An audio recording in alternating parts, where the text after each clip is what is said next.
Акыркы мезгилде Чех Республикасына ишке орноштуруу убадасы менен алектенген адамдар абдан көбөйдү. Негизи азыр акыркы учурларда биздин жарандар чет өлкөгө иштеп кеткендер көбөйүп атат. Анан чет өлкөгө барып көбүнчөсү жанагындай алданып, акчаларын алдатып, даже малайлыкка кетип калгандар да учурлар көп болуп жүрөт. Ошондуктан биз азыр биздин жарандарга кайрыла кетебиз.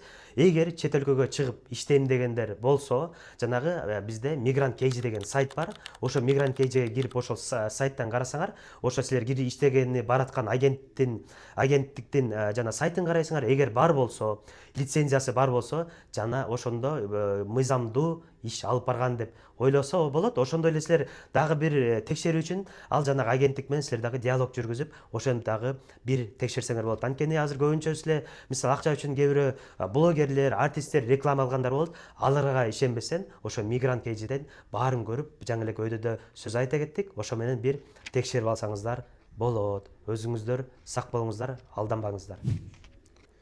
Ички иштер министрлиги эскертет. Эгерде эмгек миграциясы чөйрөсүндөгү мыйзамдарды бузуу фактысы боюнча компаниянын ишине бөгөт коюу жана аны жоопкерчиликке тартуу боюнча чараларды көрүү үчүн укук коргоо органдарына дароо кайрылууңуздарды суранабыз. Ошондуктан сиздерди Ички иштер министрлиги жана мен адвокат Шордор Абдыкапаров кыргыз жарандарын алданбоого чакырат.